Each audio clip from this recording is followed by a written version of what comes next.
Hello, this is Shambhavi. Welcome to Satsang. Satsang is an ancient spiritual practice from India. It means being in reality together. I give Satsang live every Wednesday and Sunday night in Portland, Maine.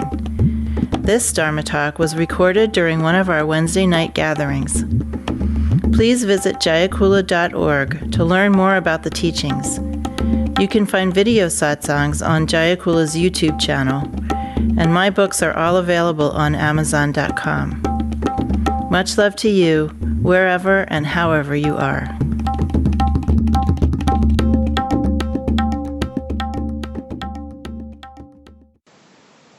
I hope I don't shock anybody too much tonight. Okay, here it comes. So when I was in my early 20s,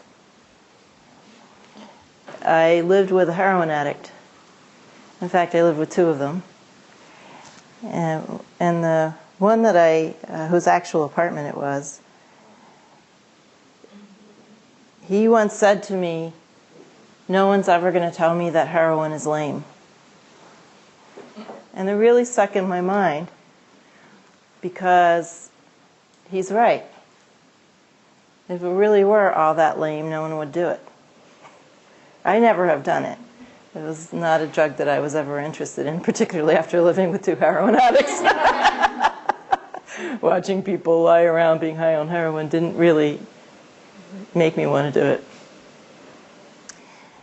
But the truth is that all of our addictions and fixations have this element of pleasure. When we talk about our problems or our fixations, or we talk about addictions of different sorts, we often talk about them as if they were only unpleasant or only problems. That's because we have this moralistic attitude, right? We focus on how terrible our so-called fixations and our addictions are. And we forget, conveniently, that the hook is really pleasure. So in the tradition of Trika Shaivism or Kashmir Shaivism, which is largely the tradition that I was trained in, we have a very special kind of heroin. And this is what it sounds like. This was posted by a student of mine on Facebook today.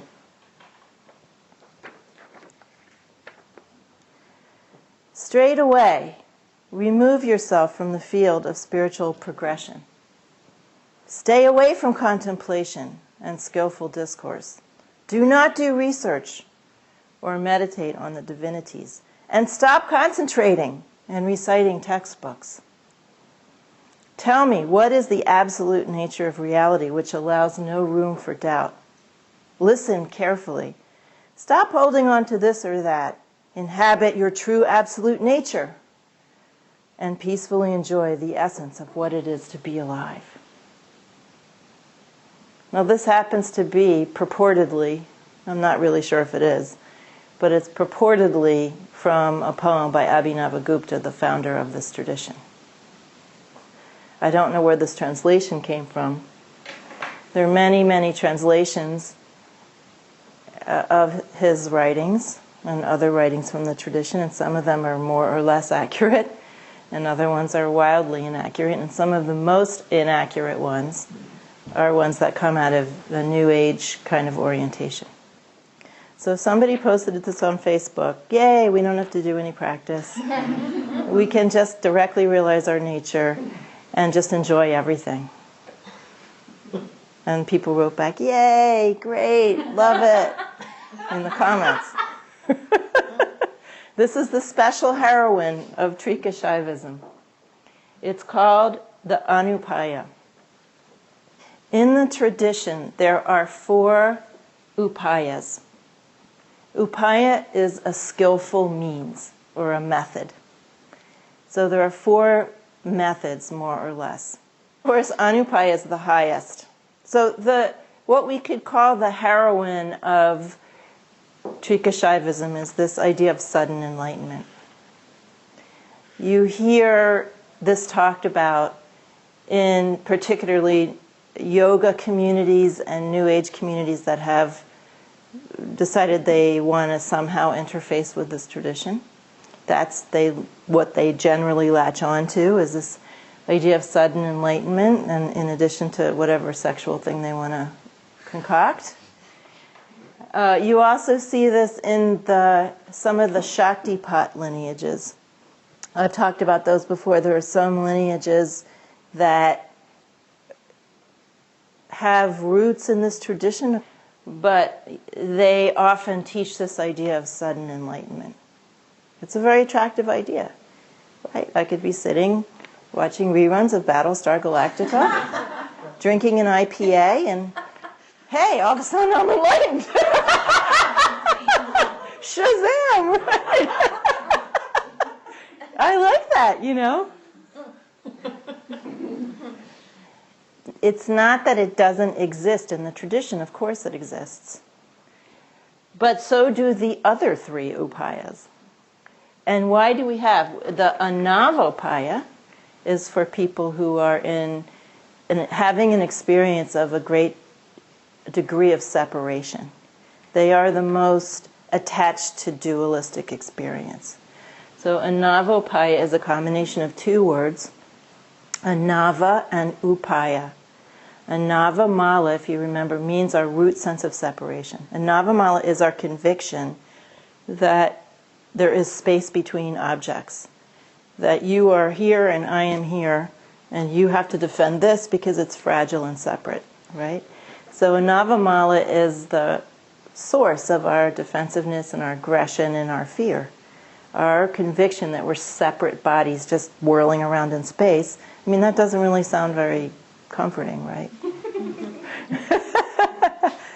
But that's just an idea. It's a concept that we have embodied. It's not our real condition, and the whole tradition is geared toward having us recognize that our real condition is continuity. And then Anavamala goes away, and we are living in a condition of embodying continuity rather than separateness. So in the tradition, which was born in a somewhat of an opposition to mainstream Hinduism that's very hierarchical, very patriarchal, etc., Tantra said, well, anybody can practice, anybody can do ritual, anybody can do mantra, anybody can do meditation. And yet, on another level, everybody's in a different condition. Right? So a practice that feels easy for you is going to feel difficult for you. Something that you love is going to be something that you can't stand. So in the tradition, there's many, many, many kinds of practices, and they're divided into these four groups. These are the fancy names, for those of you that took foundations recently, the fancy names for the different vehicles of body, energy, and direct realization, with something else added in. So Anavopaya is in the tradition for people who are in a state of separation, having that experience. And at this level are purification practices and practices that involve a lot of doing, playing with accoutrements on an altar, doing kirtan, doing mantra out loud, doing asana practice, all the things that engage our body, our energy, and our mind simultaneously, and that distract us from our distractions. There's a saying in the tradition, we rise by that which we fall.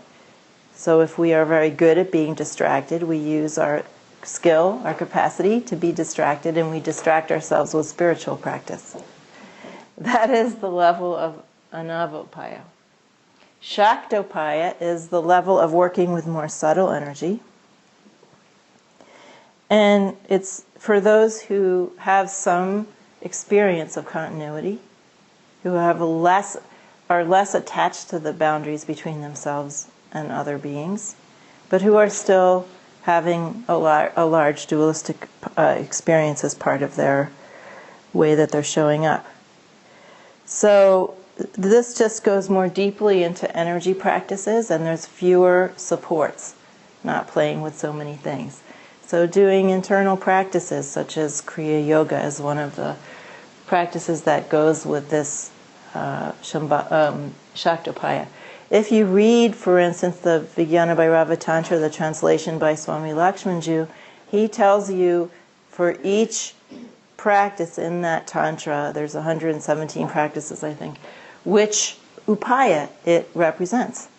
And sometimes he'll say even things like, well, it starts off as a Navopaya, but it ends up as Shaktopaya. He tells you who it's good for. And this means that there's all different ways that people can access the tradition. There's something for everybody, basically. Shambhavopaya, you'll see that there's part of my name in that. And that means there's still some effort happening. The effort is to remain continuously immersed in one's own nature. It's not completely automatic yet.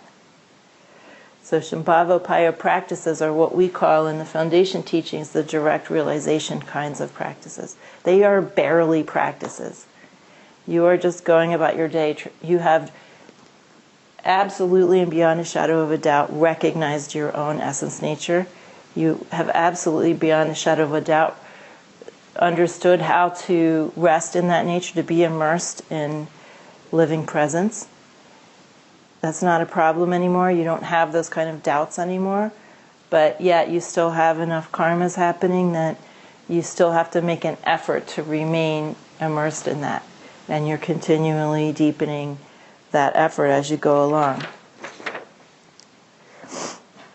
I can give a much longer teaching on this later on, but I just want to introduce that now, especially for those that have not heard this before. So Shambhavopaya is described by some of the siddhas of the tradition as an alert passivity, because you are being aware, but you're not being aggressive towards reality. You're simply being immersed in it. They're not really practices per se. I mean, there's Guru Yoga, but there's just simply doing that, letting go into that. Having done all the practices before that allowed you to get to the point where it's easy to find yourself in that condition.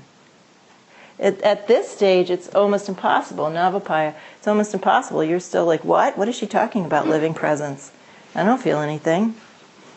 There's nothing out here, my consciousness is in here. And then you do these practices and your sense of boundary gets eroded a little bit. And then you get to this kind of practice and you're already beginning to feel the energetic quality of everything, the liveliness of everything. And then somewhere, in between here and here, you have gotten to the point where you absolutely recognize the nature of reality. You may not have a deep understanding of it, but you have had enough direct experience of that living continuity that now you can just practice being in that. You don't really need to do anything else. And then this, I think Abhinavagupta just threw that in. These are really the traditional levels, these three. And then I think what I was taught, and I don't know if this is true or not, but I was taught that Abhinavagupta just threw that in because he always likes to have something that's like all-encompassing, Like Paramashiva, he can't just have 36 tattvas, he has to have a 37th. So he can't just have the three vehicles, he has to also have Anupaya, the supreme of the supreme. And since we live in this very competitive and lazy culture, everyone wants to rise to the top very quickly, having expended no effort. At least no sustained effort. We'll make an effort for a few hours, but after that we're like, wait, what? I have to keep going? So there's Anupaya. And it said that at this level you're almost enlightened. All the teacher has to do is look at you or bonk you on the head once, and you're like, gone. Right? So this is the description of Anupaya. Anupaya means little or no effort, a simple, direct, complete recognition of essence nature. With just one word or one look from the master, or with a spontaneous descent of grace. Oh, They love this. The spontaneous descent of grace. Don't even have to find a guru to touch you or look at you once. Even easier, you know. There you are watching Battlestar Galactica and drinking your IPA and spontaneous descent of grace. I'm down for that.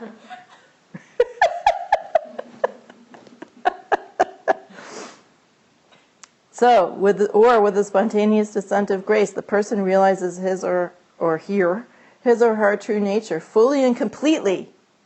Regardless of what actions may be performed in the world, he or she participates in a state of consciousness that never wavers. That never wavers. He or she effortlessly and naturally remains absorbed in the highest reality and revels in the joy of his or her own being. So you can see that taken, if you just cut away the whole top of this. I tried to find the source of this quote from Abhinavagupta, or poem, I think it is.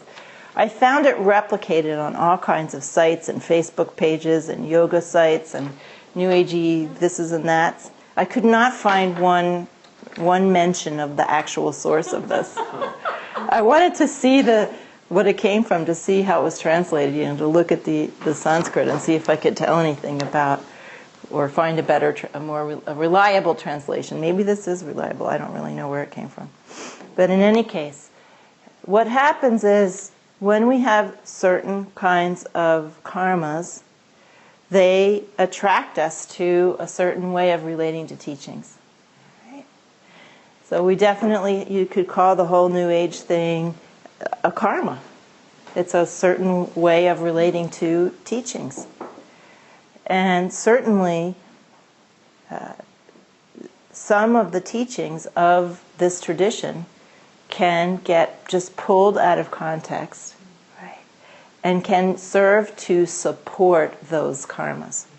This is what happens, particularly when you have a tradition that does focus on joyfulness, that isn't body negative, that is very inclusive, that celebrates life instead of, walking around going, it's all suffering and emptiness. If you only would realize you are in a state of total suffering and it's all emptiness. You never hear the New Agers quoting Buddhist texts. What's up with that?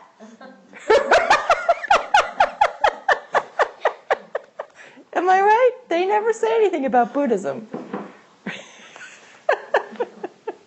Anyway, I just wanted to give this teaching about the upayas and to say that I don't know that I've ever met anybody who practiced at this level. I've certainly never met anybody who had the kind of spontaneous awakening that was final and thorough. We have many, many incremental awakenings along the way. In fact, if you're sitting around waiting for a spontaneous descent of grace, things could get pretty hairy. Because your life is actually happening while you're waiting for this very unlikely event. And the truth of the matter is that if you were actually doing your sadhana every day, you would have little awakenings all along the way. It would be much more satisfying than waiting for this. But we have to understand that it feels good to imagine that this could be possible. Right? It satisfies our God realm, animal realm, pleasure-seeking, comfort-seeking, spiritual bypassing selves. Right? It's very, very convenient. The good news is that if we have a more sober and realistic view of ourselves and of spiritual practice and what it really means to wake up, and we can actually practice every day for some time, we are going to have realization. Absolutely guaranteed. Everyone's going to have some realization, and it's going to happen, and each person is completely unique. It will happen in your way, in your time, but guaranteed, if you have good instruction and you do practice every day, you will have those awakenings. You don't have to sit around assuaging your anxieties about death and failure and inadequacy by telling yourself that you're going to have a sudden awakening. Or you can go to Los Angeles and pay $900 and get Shaktipat. And then what? Right. If all those people who paid all that money to get Shaktipat were all now completely realized, our world would be a very, very different place. So it is a real teaching in the tradition. And of course it could happen because this aware reality has total freedom to manifest whatever experience it likes to manifest for its own pleasure and playfulness. And the attraction of people to pleasurable narratives about waking up, is just part of this reality, a natural part of this reality too. However, if you don't really want to sit around waiting for that to happen, you can make it happen by doing practice every day. Or at least participate in it. So that's all I'm going to say today. And some other time I'll give a more thorough teaching on these upayas. It's not really important to understand every little thing that's been written about them.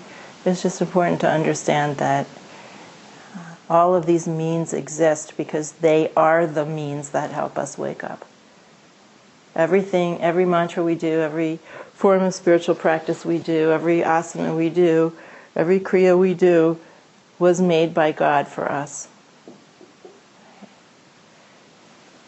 So there's no reason to reject any of it in favor of some absolutist view that we're going to wake up instantly one day. Right? It's all made for us. Okay, that's it. This is Satsang, and we have a couple newbies here. So you haven't been here before, right? What is your name?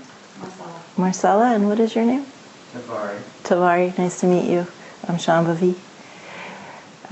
So this is Satsang, and that means you can say anything you like, ask any question you like, and about this talk that I just gave, or about anything else. It doesn't have to be about this talk. I'm going to turn the recording off now so that there's no problem with privacy.